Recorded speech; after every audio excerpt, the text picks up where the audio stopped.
Constructing your life is about much more than just building a bank account.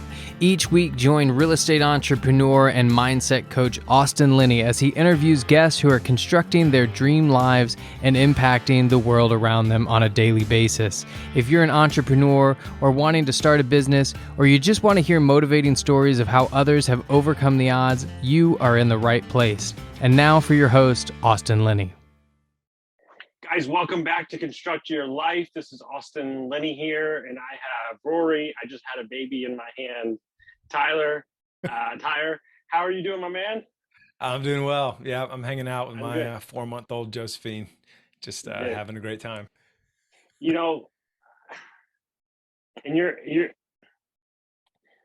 entrepreneurship gets many names, right? And I had corporate world, all that stuff. My one of my clients this morning said, "Oh, my family got sick last week. It was amazing that I was able to be dad for 48 hours because I run my own business." And that's not the stuff that's talked about enough, right? The freedom, maybe not freedom in hours of work, but freedom in picking your schedule. Yeah, it's so important. I agree.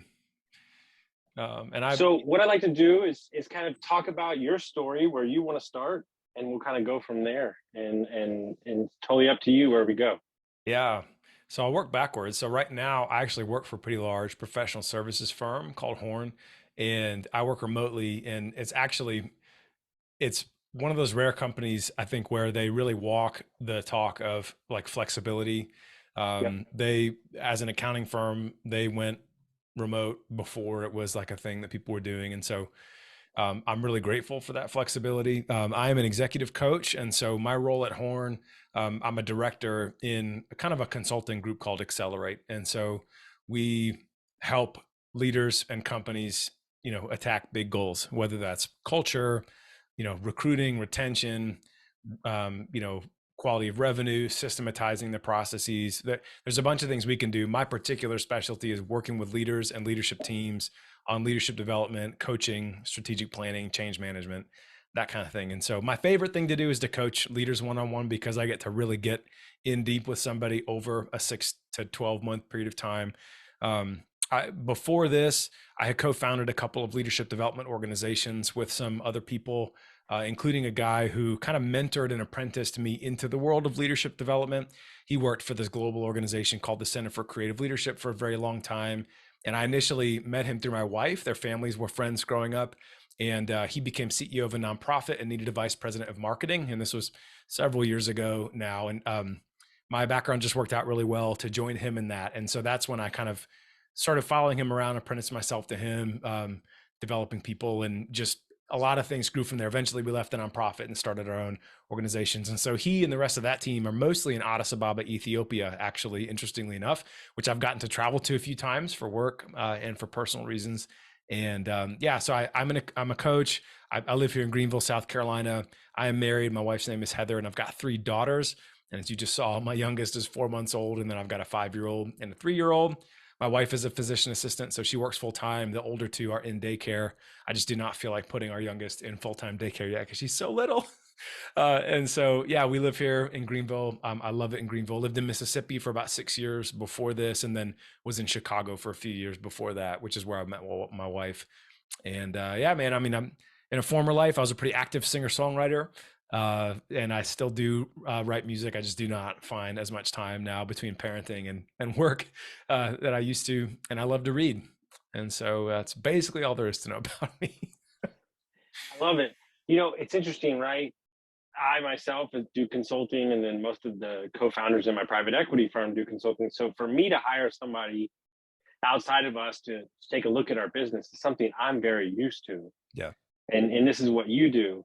But part of what I think is great about hiring a consultant and kind of what you do is like,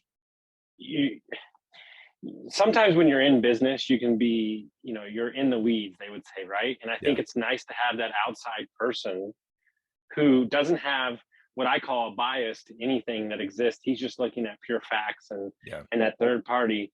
And that's why I think, companies like yours that you work for that are, outside somebody, it's so important now to have that different perspective. And, can you talk on, how much change you've seen, and kind of, I think just me personally, I think people are more comfortable getting coaches than ever, right? Yeah. And even when I started, probably when you did, it wasn't as normal as it is today. No, I think coaching used to be kind of an elite thing, you know. And it a lot of this because of the internet, I think. I mean, it's kind of the Wild West. Like anybody can set themselves up and call themselves a coach, and it becomes as much about branding and marketing. And you know, and if they've gotten results and they've got people who are willing to say, yeah, here's the results I've gotten. Like I'm certified by the International Coaching Federation, right? It's the largest global accrediting body. I've got a pretty rigorous standard of ethics but you know, when it comes to like my presence online, like that really only matters for the organization that I'm a part of and my role there. But if I were just to set up independently, I think some people know what that certification means and would care, and some people don't. And that's honestly pretty humbling for me. It reminds me that most people don't really care necessarily about the certification. Like what they care about is results. Like, how do you come across? Can I trust you? You know, if I bring you in to work with me or my team, are you going to embarrass me? Like those are kind of and so I kind of, there's two hats, right? The coaching and the consulting. And I try to keep them pretty distinct because with coaching, I'm really drawing stuff out of somebody. And if I'm coaching a team, I'm really helping them talk to each other. Like that's the best thing I can do is just help people have better conversations, and usually like more elevated conversations, because stuff gets so busy. And we just don't always make space, especially if you don't have a very like, you know, use EOS as an example, or some very formal system. You know, I come in and help try to establish that formality and help people be accountable to, whether it's EOS or something else. I can help folks implement and be accountable to that rhythm. So yeah, I mean, and consulting gets a bad rap. Like, in some cases, rightfully so, right? I think some people, they just come in and they want to leave you with like, here's my report of everything that's wrong. Like, have fun, you know, like go deal with it. And I get to walk away. And like strategic planning consultants have been some of the worst, I think, because they're basically like, I'll help you come up with this document. And then it just sort of sits somewhere and there's nobody like helping with implementation accountability. And there's no value to a strategic plan unless it actually gets done. Like you have to figure out what are the outputs we're measuring, what are the inputs that we have to measure to make those outputs likely, over what time period, and where are we tracking and housing all this information, and then who's owning it, and who's like, what's the check-in rhythm on actually doing it. And so we try to do that with the folks that we work with. And I think sometimes it makes us cost a little bit more because the value's there. Like we're not just leaving you with a report and then hoping, oh, good luck implementing it. Yeah. No, 100%. I appreciate you explaining that. I never had anybody on the podcast explain kind of the two differences. When you're stepping in for the first time, obviously you have a checklist, but what are you seeing, you know, top two or top three kind of biggest problems when you look at businesses, whether it be management or just in general? Well, and my sample is going to be biased by the folks that I've like ended up coming into conversation with, right? So I don't know how representative this is, but like some themes that come up a lot. Right now, obviously hiring and retention is really big. People are trying to figure out like, what are the different levers I can pull, whether it's compensation or like, you know, there's like 8 stages to an employee life cycle, and you have the opportunity to improve how people experience you at any of those 8. Where like the first stage is sort of like your branding, like how you show up to somebody who's looking around, prospective applicant. Then there's the recruiting process, which is how you actually go and find applicants. And then there's the actual hiring process. And then there's onboarding. And so all those 4 things have taken place before someone is really like firmly in a full-time position. And so those are 4 areas where like we can really help people proactively add value and clean up stuff. And obviously some of this depends on the size and sophistication of the company we're working with, how much of this people are even able to invest in. But like, so hiring and retention is huge. I think communication issues in particular amongst the leadership or executive team. A lot of folks just do not slow down to have like higher quality working on the business, not in it kind of conversations. And some of this is because like facilitation. So facilitation is the ability to take a group of people and move them through some kind of an experience in as effective way as possible, right? Most like CEOs or managers are not actually good facilitators because even if you have the natural ability to bring stuff out of people, you need some training and some practice. And if you're so inside everything, you don't have that outside perspective. It can be hard to step back and like mess with the rhythm or ask a better question. And so sometimes just having the outside facilitator come in and help people ask better questions, talk with each other in like a more elevated way. So communication issues are a big thing that I see. And then I don't know how to describe this, but uh, like uncertainty of change. So like when, Yeah. um, and that can be from external, just like there's a lot of stuff going on and we're trying to figure out how best to respond to a lot of the stuff, or from internal, like I know something has to change. I don't know how. I don't know how to get other people on board. I don't know how to communicate about it effectively. Or, hey, I'm 3 months into this thing and I thought everyone would be happy about it and it's falling flat because actually everybody hates it and I don't know why and I need your help. Yeah. And I have made all those mistakes before. And so from a change management, like change is its own specific category of human experience. And there are some things that are common across, I would argue, that are common across all humans and all endeavors of how we experience change. We have a preference that's like psychologically built in, like right or left-handedness. All of us have a preference of how we experience change. Some people need a lot of it, and some people don't need or want a lot of it. And we need all of those people in our teams, because the ones who don't want a lot of it tend to help remind us of like why we're doing something, and like remind us of past progress, and like, hey, we decided on this for a reason. And the folks that need a lot of it are helping us to not get stagnant and move forward. And we need each other. So those three things, like those have come up recently in a lot of conversations I've had. No, it's so important. Me, I'm in the midst of it as it sits right now. We have 5 other owners, but they're not here, right? Yeah. And I'm the CEO/owner. And what we've been doing is God bless one of my co-owners, is he's been checking in with me 3 times a week for 15 minutes. And we might not even talk about anything, but it makes me not feel like I'm alone out here. Yeah. And just having those little things, because I am totally comfortable with the weight of the world on my shoulders, but I have nobody to talk to. Yeah. And it's that communication piece. We might even BS about golf, but it's just nice to talk to somebody that's not an employee or a manager or my spouse. And it's making me realize how important that, like, even my masseuse is now kind of my quasi therapist, And it's like, whether or not they want that. No.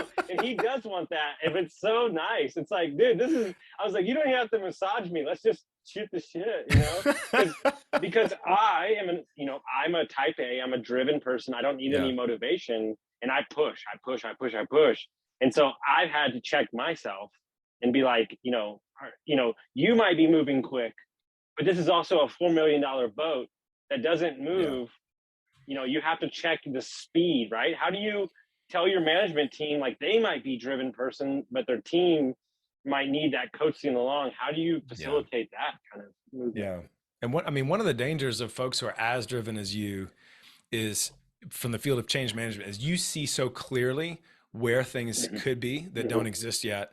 You're compelled by that. And in your mind, there's almost a sense in which, like, it's already happened. We just have to discover it. Like, correct. And that gives you a fuel. And obviously the shadow side of that is you can have blinders on, right? Or you can be driving so hard that you get burned out. The other side of that is, if you try to communicate that vision, it's almost impossible to communicate it as effectively as it exists to you in your head. It takes more time. Like, you see something probably and you intuitively grasp that it's compelling, which allows you to, like, take action and move quickly. But then I see this happening so many times, like, folks in your position underestimate the amount of work and time needed to get people on board. And if you're not careful, you potentially write people off. Like, they're just trying to slow me down. But a lot of people, they just need to there needs to be incentive alignment, and there needs to be clarity. Like, if you can help me see why I should feel as urgent about this as you should. And it may not be selfish what's in it for me. It may literally be like, well, maybe I don't see how this is best for us either. And if you can get them on board, you can turn them into some of your staunchest advocates. But it requires a kind of slowing down to speed up that, that's not your natural pace. This is how good you are at what you do. I met with 3 of the senior people and had 3-hour meetings in my home with them. They asked me about my life. They asked me about our vision. Once they were on board, they told everybody else, this is our guy. Just listen to what he says. If I didn't do those meetings, it would have been rough this last month. I'm curious how, like, those meetings, did you perceive them as draining for yourself, or like? No, because I'm a coach and I love people. And there are aspects, but each one of those meetings was different. And let me explain. One was, he's country, and we went off-roading for 2 hours and he got me in his car. I thought he was going to kill me. And then And then the other one was in my home, and we just talked about life. The guy's only had 2 jobs in his entire life. True story. You ready for this? I said, hey, man, ever since that meeting, he showed up an hour early. I haven't asked. He's working harder than I've ever seen. I gave him direction. He's a leader now.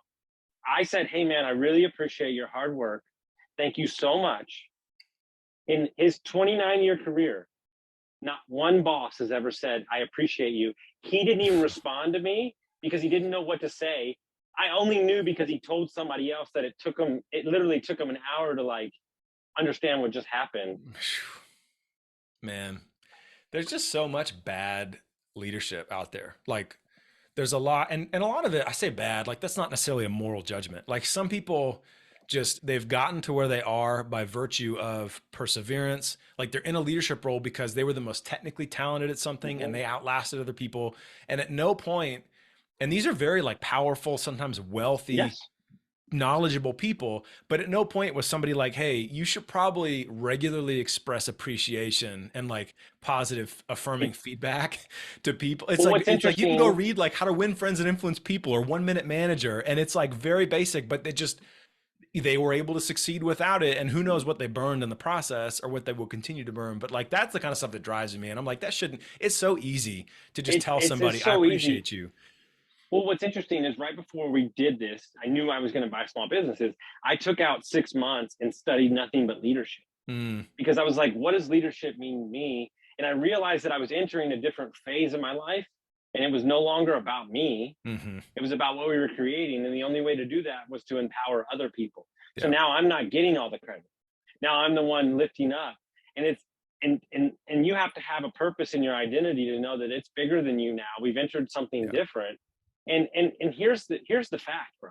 Truth, like, let me just give you another stat. And I'm not, by the way, I'm not trying to talk about myself because I don't like it. I love it. But one of the warehouse guys who's been working so hard forever, him and his wife, he said, hey man, I could work a half day on Friday, or I could take my wife out of town for the weekend. And I said, take off. I don't need you a half day, just go. And then I sent them $300 to go gamble and eat. And he sent me a picture of a steak dinner and all this stuff. And she wrote me a letter saying, you have no idea, my husband's never felt this way working for somebody. Thank you for taking care of our family. Man. And what's $300? So here's my new book. You can steal it if you want. And this is my new concept that I thought of the last 6 months. Something that exponentially is not that big of a deal to me, but to somebody else, it's the world. Yep. That $300 to the company is not the end of the world, but to him, it's everything. Yeah. That's important. That's true vision leadership. And that's where I think people have it wrong. And I think leadership, if I had to take a topic that's the most misunderstood topic, it's leadership. Like, what is it? The 50-year-old and the 21-year-old need 2 types of different leadership. You can't put them in a box and hope you're going to get them in the same direction. Yeah. Yeah. I don't remember whose this is, but the shortest definition of leadership I've ever seen is leadership is influence, which is like, if I had to find, like, you could say a lot more, but you can't say less, that would probably be it. But like when I do development, and facilitate, I spend a lot of time on what is leadership. And the first step is always, I just ask people, what is effective leadership? And especially if you're in a room with adults, I've done this with high schoolers actually, and they had a ton to say too, but like, especially with adults, they've had some experiences. We all have opinions, even some, like the blue collarist of the blue collar guy who's never been asked his or her opinion on this. They have an opinion. They just like, if you give them like, what is effective leadership? They've had an experience. There's somebody they admire, somebody they really don't admire. And like, so the first step is you pull that out of people. And then like, I've got frameworks that we use to help walk people through, like, how can you know whether effective leadership is actually happening in your team? What are the levers you can pull to like inject effective leadership? But at the end of the day, like, we feel what it's like when it's there, and we feel what it's like when it's not there. And one of the most honoring things you can do is just ask people, like, what do you think? And as a leader, that will help you get some really valuable data, because then you can turn around and be that for people or provide that.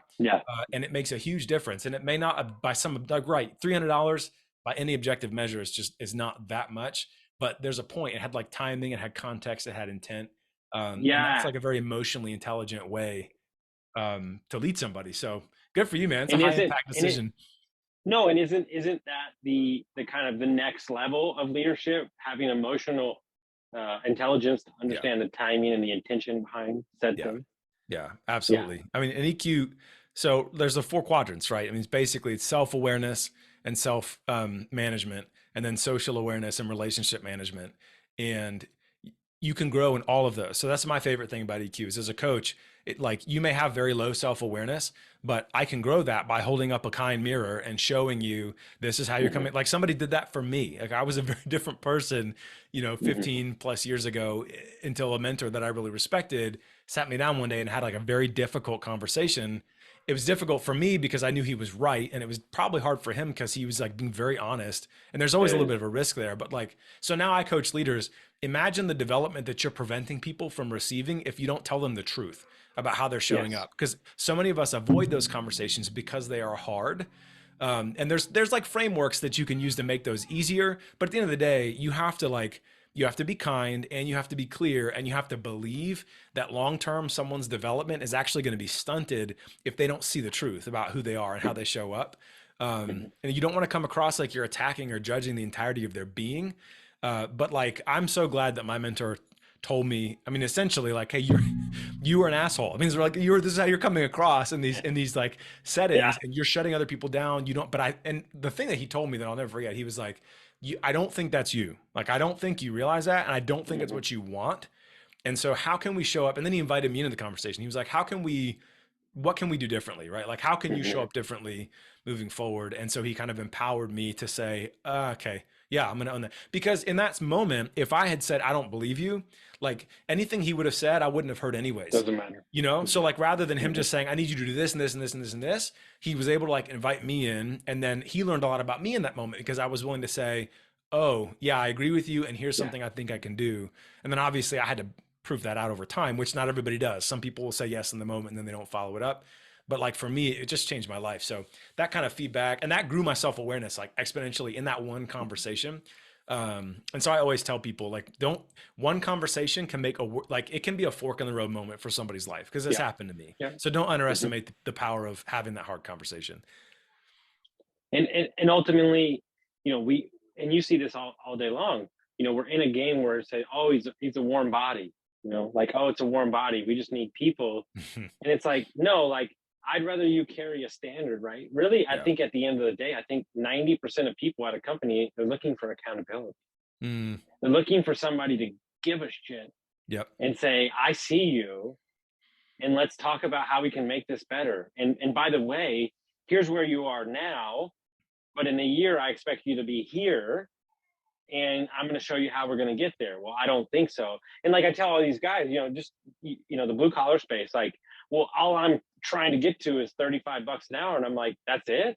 Like that's your end game? I was like, what about owning a company and we finance it one day? Oh, is that possible? Yes, Yeah. very possible. Yeah. And well, that changes everything. Yes, it does. Yep. Well, Nick, I mean, Yeah. some people like I had a moment a year and a half ago where I feel like my horizon of what was possible was broadened. Like actually through some folks on Twitter and then also through reading like the Harvard Business Review, like how to buy a small business Yeah. book, right? Like that was one of those moments you read that and you're like, I don't know why nobody told me about this before, but like my Mhm. horizon of what's possible has grown. And so like for me, like I want my daughters to grow up with a wider horizon than I was Yeah. able to grow up with. And then they can make their own choices about what they chase on that horizon, right? Mhm. But man, like that, the other thing I would say is that warm body thing, like there's a lot of people that feel that way. And I think, I mean, it's just, if you play short-term games, you're going to win short-term prizes. That's what I say about Mhm. that. Mhm. I want to play Mhm. long-term games and win long-term prizes and Yeah. treating people with dignity and making those like small but meaningful investments. That's a long-term game. And I think people really like, you'll see this conversation on Twitter a lot. Like sometimes folks will pop up and they say, people don't change, like fire Yeah. fast, like figure it out.